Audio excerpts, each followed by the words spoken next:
Estimados alumnos, buenas noches.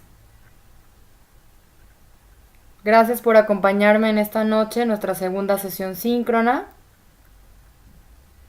Gracias, Pía, por acompañarme.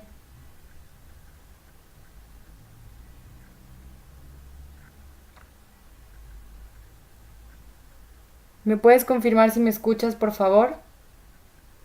Gracias, Oliver.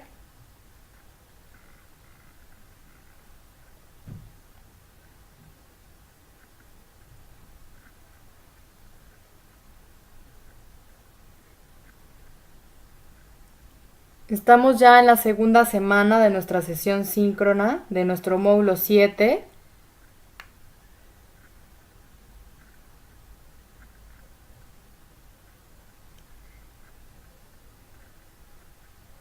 Sean bienvenidos.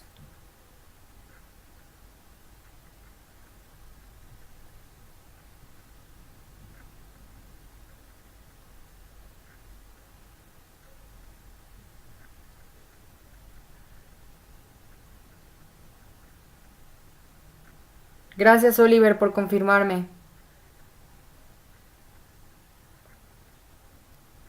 Muchas gracias.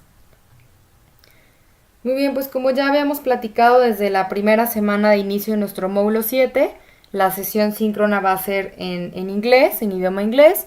Sin embargo, ustedes pueden escribir en el mensajero sus dudas en idioma español y estas también serán respondidas en español durante la sesión. Al final de la sesión también tendremos un espacio para dudas que también será en español. Entonces, por favor, siéntanse libres de preguntar en el momento que consideren necesario conforme vayamos avanzando en nuestra sesión.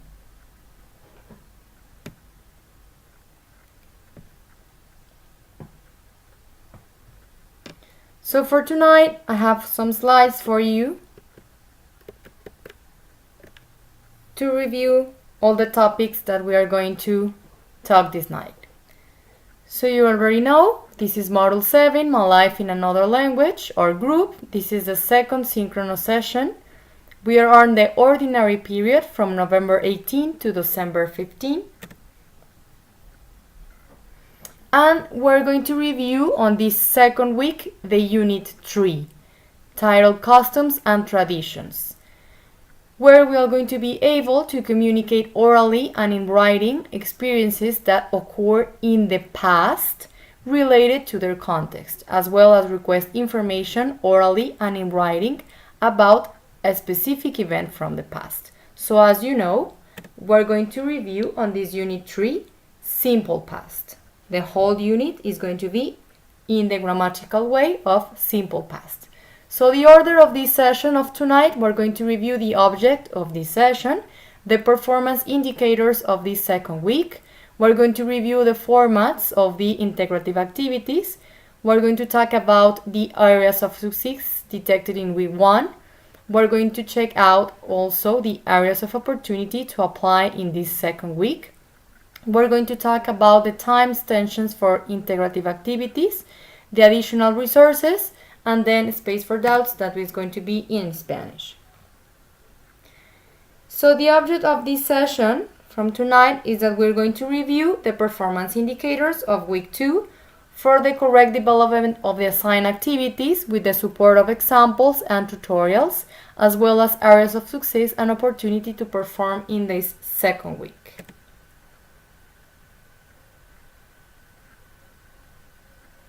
So the performance indicators of this second week, as you already know, we have 2 integrative activities, a happy day and making my family timeline. We have a social-emotional activity, the 13, where we have to answer a questionnaire with our tutor. We have 7 form exercises that we have to do to reach the 5% of the total of the module. And we have also 2 form activities, King of Rock and Roll and What Did You Do Yesterday. As you know, the form and exercise activity, the exercise and form activities help us to strengthen our knowledge of every unit and also are part of the 5% of the total of the model in related to the activity of the platform. So please do them. So we're going to check now the reformats that are from the integrative activities for this second week, a happy day and my family timeline. We're also going to review a tutorial for the timeline that we're going to have to do for the second activity, my family timeline. And just remembering that you have some resource on the platform that has the audio of the horn icon. So you have to download the resource and make a double click on the image so hear the pronunciation. So please first download the resource so you can make a double click on the image and hear the pronunciation. Which sources or which resources? Like vocabulary S2. Very good. Let's go to the first activity. Before, you already know that we have some suggestions of every week that are located on the news forum titled Recomendaciones Semana 2, that they are written in Spanish, so you can review in a very quickly way my suggestions for every performance indicators of every unit. So please read it. It's in Spanish. It will be helpful, I hope so, for the development of the activities. Please read it. Said that, let's go to our first format, our first activity. So for our first activity titled A Happy Day, there is a form already in the instructions of the activity, so please download this document in Word, and you will see just like here in the screen. We're going to review, as I already said at the beginning of this session, the simple past, in English of course. So we're going to talk about one day in our life that it was happy for us. And for that, we're going to answer some guide questions that we have here on the first section of the activity to achieve a paragraph of 5 to 8 lines with our story. So there's some questions that will help us to reach this paragraph. Like at the beginning, what was the happiest day of your life? The happiest day of my life was when my son celebrated his first Christmas. Please notice that we are using was is the verb to be in simple past that we already saw on the past week. And I'm using to my verbs in simple past. When there are regular verbs like this one, celebrate, it's enough to add ed at the end of the verb. When we have an irregular verb like this one, feel, I have to change it in a very different way, like this, I felt very happy. There is a resource in week 2 that is titled Regular and Irregular Verbs in Simple Past Tense, so please check it out. You have to memorize how to be in every time the verbs. You have to memorize. It's not other way. So please check the resource. So I was saying that the happiest day of my life was when my son celebrated his first Christmas. On that day, what happened? Said the question. We went to his first festival at nursery. I'm also using went is the past of go and it's an irregular verb. He participate is a regular verb, so it's enough if I just add ed at the end of the verb. With a sheep costume, and I felt very happy. It was, verb to be in past, the happiest day of my life. Because, and here are some other questions. How did you feel? Why was the happiest day of your life? Etc. Please notice too that I have here a photograph, a real image of what I'm describing, but you don't have to use a real one. You can choose any image you want. According to the rubric, you must include an image, so please pick one from the internet, wherever you want. It doesn't have to be a real photograph, but you have to include one image that obviously is related what we're describing here in the first paragraph. Voy a hacer un paréntesis aquí para volver a explicar en español esta parte de la imagen, porque es un área de oportunidad bastante recurrente en esta actividad, que en áreas de proteger nuestra protección, bueno, por nuestros datos personales y la confidencialidad, etcétera, no utilizamos ninguna imagen, preferimos no incluir ninguna. Entonces no estamos obligados a incluir una fotografía real, pero sí estamos obligados, conforme a la rúbrica, a incluir una fotografía o una imagen, ¿no? Entonces, relacionada con lo que estoy describiendo. Entonces pueden elegir cualquier imagen de internet, libre de autor por supuesto, para que obviamente esté ilustrando lo que estoy describiendo en el párrafo, ¿no? Entonces, si estoy escribiendo que el día más feliz de mi vida fue cuando nació mi hijo, pues puedo poner un bebé ahí naciendo, o un bebé chiquito, etcétera, ¿no? Cualquier imagen. Entonces, pero sí debe de llevar una imagen, porque de otra manera, si no lo incluyen, conforme a la rúbrica, pues tendría una calificación no satisfactoria, ¿ok? Y también lo que explicaba hace un momento en inglés es que obviamente estamos utilizando el simple past y estoy utilizando mis verbos en pasado simple, y que cuando son regulares únicamente basta con que agregue ed al final del verbo, pero si mi verbo es irregular debo de conjugarlo conforme sea la conjugación perfecta, ¿no? Entonces aquí está el resource o precisamente el recurso que nos va a ayudar para ver cuáles son los verbos regulares e irregulares y cómo conjugarlos en pasado simple. ¿Ok? Next section. On the second section, the activity asks me that I have to write a paragraph from 5 to 8 lines. This is something that I have to be very clear. The extension of the paragraph is very evaluated according to the rubric, so please notice that you have to write down 5 to 8 lines according to the rubric, of course. So here it's an example of how I'm going to begin my sentence or my paragraph.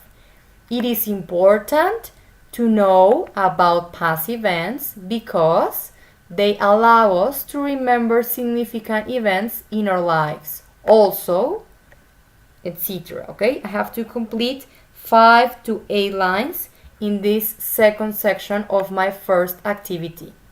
And of course, my recording. As we already saw on the first synchronous session, we have a tutorial there in Buckaroo. You can use whatever sound record you want. Of course, please notice that you give the necessary permissions for that on the Drive or the Google or the Dropbox for every recording. It will be here no more than 1:30 minutes, please. Okay, until here, any doubts? Let's go to the second activity. The second activity from my second week is the fourth one. It's titled Making My Family Timeline. As the past activity, we already have a form that is in the instructions of the activity, so please download it. The first section of the activity asks me that I have to write down 10 questions in English and Spanish to gather information about my family history in simple past. Obviously, we're reviewing the simple past. The whole unit of this second week, it's about simple past. So here, it's a recommendation or a suggestion that you could check the resource in week 2, the auxiliary did. That's the way to form questions in simple past in English. So here's in English and in Spanish. Notice too that there is the same questions in English and Spanish. So there are just 10 questions in total. Voy a hacer un paréntesis también aquí porque este es un área de oportunidad bastante común, que me escriben 10 preguntas en inglés y 10 preguntas en español, pero distintas, o sea, escriben 20 preguntas. Entonces, no, son solamente 10. Las mismas redactadas en inglés son las mismas redactadas en español. ¿Ok? Entonces, como lo observamos aquí en el ejemplo. When did you get married? ¿Cuándo te casaste? When did you buy your first house? ¿Cuándo compraste tu primera casa? Did you have to get a loan? ¿Tuviste que obtener un préstamo? Y lo que explicaba hace un momento en inglés también es que hay que checar el recurso en semana 2, Auxiliary Did, que me explica también cómo formar las preguntas en pasado simple en inglés utilizando did. ¿Se acuerdan que la semana pasada ya revisábamos cómo estructurar preguntas con do y does? Entonces para el pasado simple utilizamos únicamente did. Y obviamente las WH question como when, where, why. ¿Okay? También otra de las áreas de oportunidades que tengo que mencionar es que en la redacción de las preguntas en inglés, están incluyendo los dos signos de interrogación. Entonces, por favor, noten que en inglés únicamente tenemos un signo de interrogación y este es al final de la pregunta, ¿ok? Porque este es un área de oportunidad bastante recurrente en las actividades. Very well.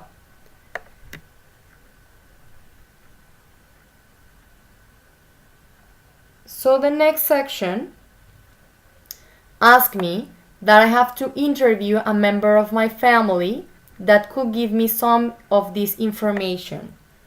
I have to say now that you don't have to really interview some members of your family or some member of your family if you live by yourself at the current moment.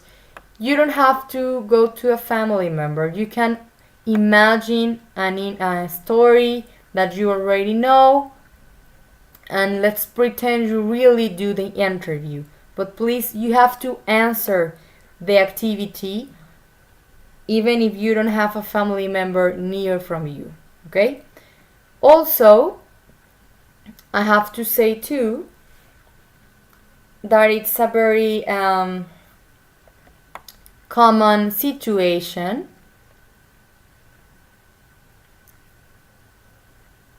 that you do the interview, and a suggestion for this is that you choose some questions and answers that are in order from the days or the years that when the situations happen or when the facts occurred. Okay, so that's a suggestion to be more organized in what we're going to say here in the activity. Of course, the second section of my activity is going to be about the answers. It's going to be the answers from the questions above, and it will be the same answers in English and in Spanish. For example, I got married in 1954, me casé en 1954. I bought my first house in 1965, compré mi primera casa en 1965. Otra de las cosas que estaba explicando en español hace un momento es que no tenemos que entrevistar a un familiar realmente por si no tenemos a alguien cerca. De hecho, esto es algo que me ha pasado ya con ustedes en la semana anterior, que me decían que vivían solos y que entonces no podíamos describir en la actividad las cuestiones que estaban haciendo cada uno cuando veíamos lo del robo, ¿no? En la segunda actividad. Entonces, no necesariamente tiene que ser una situación real, podemos inventarla y entonces evidentemente pueden contar una historia de su familia que ustedes ya sepan, que sepan las respuestas, o imaginar que estamos realmente entrevistando a nuestro familiar, ¿no? Pero el tema es que no podemos dejar de hacer la actividad por no tener un miembro de nuestra familia cercano al cual podamos entrevistar realmente, ¿ok? Entonces lo importante es que llevemos a cabo la actividad, ¿sí? Y también comentaba que obviamente las respuestas son a las mismas preguntas que tenemos acá en la parte superior. Otra de las sugerencias que decía hace un momento es que sí sugiero, reiteradamente, que utilicemos o que redactemos las preguntas en orden cronológico, es decir, qué pasó primero y qué pasó después. Mi mamá se casó en 1954 y luego entonces obtuvieron una casa en 1960, obtuvieron un préstamo en el 1961, etcétera, ¿no? Entonces, como tratar de organizar ya en los hechos nuestras preguntas conforme el orden cronológico de los años, los días, los meses, conforme fueron pasando los hechos que vamos a describir, ¿ok? And for the final section, the almost section, almost finish this activity, we have to make a timeline. Here is a tutorial in YouTube on how to make a timeline in PowerPoint. But I have some other suggestions for you that we don't have to go to PowerPoint and then copy and paste the image here in the Word document. We can do it right here. So as you've already seen in the screen, I'm using one of the smart arts that we have on the upper section of the Word. Here is the smart art, and I'm going to click on it, and there's a section that calls Proceso, and I have here one that says Línea de Tiempo Básica, so I choose it, and it will be like this one. Sorry, this one now. Like this one, okay? So if I make double click, I can also change the colors, like this one, and I could add more spaces here. Agregar forma, and there are more lines, okay? And also right here, my mom, sorry, here,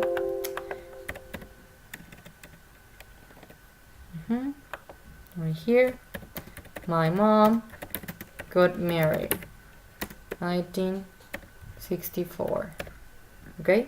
I could also include images in here. It's not necessary according to the rubric, but you could do it too. So there's a very easy way here in Word to make a timeline. If I feel this is difficult for me to adding an smart art here in Word, I could also use a simple one, just like this one. Also here in the upper section of my Word, insertar, formas, and I could choose some of the lines here, normal ones, okay? So this is a very simple way. I can use whatever pages I need. There's no penalty for that. So you could use it right here instead of the tutorial that is in YouTube. And so the fourth section, it asked me to write a paragraph, also from 5 to 8 lines, to write my experience by listening our family's story. Please notice that the paragraph must be written in English. English, please. And here are some questions, guide questions that I give you so we can reach the 5 to 8 lines. How did you feel? Did you learn something new from your family history? Why did you choose to interview that relative? Or why did you choose that history or that story of your family? And finally, our recording, that we are going to tell our timeline by reading in English, here is reading, the questions and answers. Here will be no more than 2 minutes. Please, according to the rubric, of course. Muy bien. So, until here, ¿hasta aquí alguna duda? Oliver, Pia.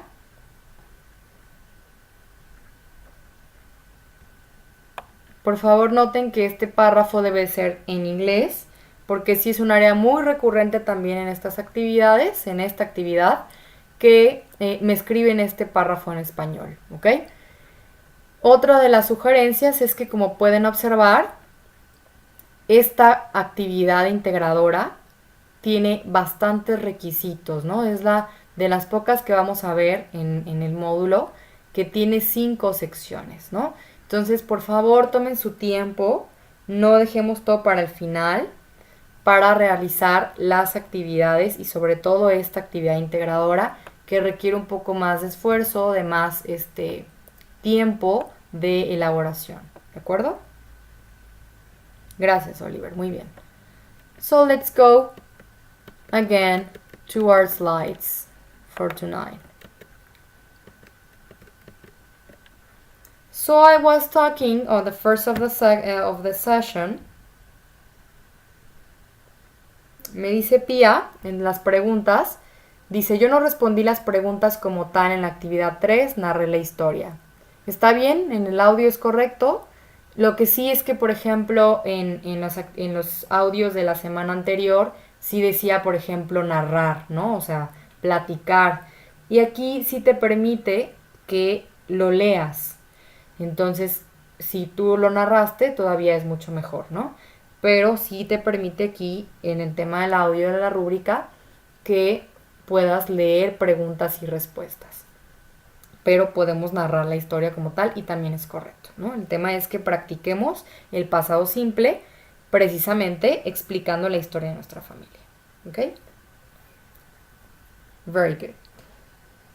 So there are some areas of success that I detected in week 1. I have to tell you that we have a very high number of deliveries of integrative activities, and also most of you deliver your integrative activities on a very punctual way. So please keep it doing it. Don't wait until the end of the week to send your activities. I thank you for that. I really receive most of the integrative activities very punctually. I mean, from Monday to Friday. So please keep doing this very punctual way of working. You respect also the rules of etiquette in virtual space. You actively participate in the learning forum. And there are some areas of opportunity, of course, that we have to apply in this second week. Until you are delivering very punctual your activities, you have to notice the feedback to send your activity again. Some of you have some areas of opportunity detected on the feedback, and you didn't do the second delivery, that you could do it on the same week that we are on. Okay, so you can do the second delivery, so we can reach a better rubric, a better evaluation. Okay, so please notice the feedback. Also, please check the grammar notions, the time that we are developing and on every week or on every unit.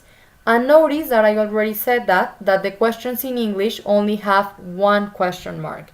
So there are some details on the Grammarly section that we have to check on Grammarly.com or on the even on the grammar of the word section. It's important to use the Grammarly ways that we could do in English. Also participate according to the module questions and facilitator guide in the learning forum. Please take care of your audios or your recording, giving the necessary permissions in the Dropbox and the Google Drive.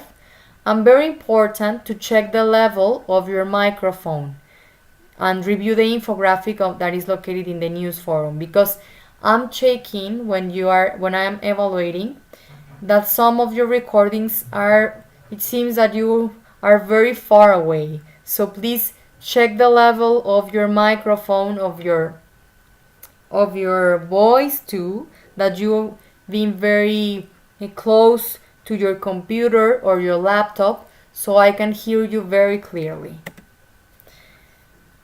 Talking about time extensions for activities. The procedure that I'm going to do at this time and every week, it's the next one. You can contact me by messenger on the platform or through my personal email. Please make sure you have your activities ready. That's one way. And as soon as you indicate me that your activities are ready, I will give you 24 hours to send them to the platform. In the same way, within 24 hours of sending your activity, you will have your evaluation and feedback. Please notice that you must have a very real reason why the extension of time is requested. Voy a explicar este aspecto en español en cuestión de las extensiones para las actividades integradoras, porque ya algunos de ustedes me contactaron en esta semana, el día de ayer, para quienes no fue posible entregar en tiempo las actividades de la semana anterior. Entonces, obviamente esto ya se va a estar presentando hasta finalizar el módulo, y el procedimiento que yo llevo a cabo para la extensión de las actividades es el siguiente, ¿no? Decía que pueden contactarme a través del mensajero a la plataforma o a través de mi correo personal, explicándome cuál fue la razón por la que no pudieron entregar sus actividades en tiempo, de manera que puede ser algo laboral, médico, familiar, etc. Y entonces tendremos que estar seguros de que ya tenemos nuestras actividades listas, o primero me contactan, me explican la razón y yo les pido que en cuanto las tengan listas las actividades, me contacten nuevamente para habilitar la plataforma. A partir de que ustedes me señalan que ya tienen listas las actividades, yo habilito plataforma y les otorgo 24 horas para hacer los envíos. No debemos de tener ningún problema porque ya tienen las actividades listas, entonces únicamente es subirlas a la plataforma. En ese mismo sentido, 24 horas siguientes al envío de sus actividades, ustedes tendrán la evaluación y la retroalimentación. Obviamente, tomando en cuenta que tiene que ser una razón pues real, ¿no? De por qué no pudieron entregar, y también recordando que no podemos tener el 100% conforme a la rúbrica de evaluación, porque el aspecto de la entrega fuera de tiempo se evalúa como tal, ¿no? Como fuera de tiempo. ¿Alguna duda con el tema de las extensiones de tiempo? También pueden contactarme en cualquier momento con duda, etcétera, sobre cómo vamos a aplicar este aspecto. Y yo en este caso sí me pueden contactar a lo largo de la semana. No doy como un límite para esta situación porque, bueno, pues también entiendo que somos personas que tenemos bastantes actividades, además de nuestros procesos académicos. Entonces, bueno, no los limito a que me deban de contactar los primeros días de la semana para poder hacer un envío de actividades de semanas anteriores, ¿ok? So what about the additional resources? You already have them on the news forum and on the learning forum of week 2. Here is forbo.com. It's a dictionary, a web dictionary that will help us with the pronunciation, in which we can find words and listen to their pronunciation. So please, usage is very helpful. I also suggest a web page to exercise the irregular verbs in simple past. As I was saying at the beginning of our session, the irregular verbs, you have to memorize them. There's no other way to really know the irregular verbs on the simple past or any other time in English. You have to memorize them. So here's a web page so we can practice the irregular verbs in simple past. Thank you, Nestor, for joining me. This is a time for questions in Spanish. Saben que la sesión queda grabada para el momento en el que deseen contactarme, y que evidentemente con esta cuestión de que sea totalmente en idioma inglés, pues bueno, a lo mejor tendremos un poco más de dudas. Siéntanse libres de contactarme en cualquier momento a través del mensajero a la plataforma, en mi correo personal. Respondo sus dudas dentro de las 24 horas siguientes, si no es que menos. Y pues estar muy en contacto para que se sientan ustedes acompañados y que podamos resolver cualquier inquietud a lo largo del módulo.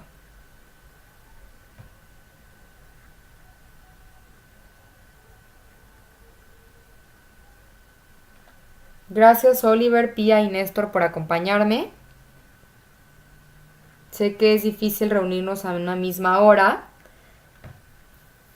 en un mismo día. Entonces, bueno, ya saben que la liga de esta sesión se encuentra en el foro de novedades, en el calendario de la plataforma y en el mensajero personal que acabo de enviar a cada uno de ustedes como recordatorio y que pueden consultarla en el momento que consideren necesario.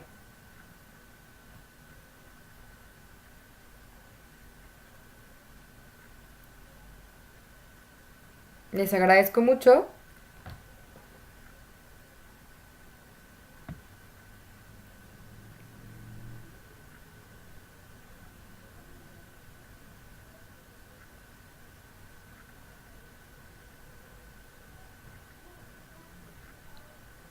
Have a great night. So let's keep in touch. And thank you very much for joining me. Pia,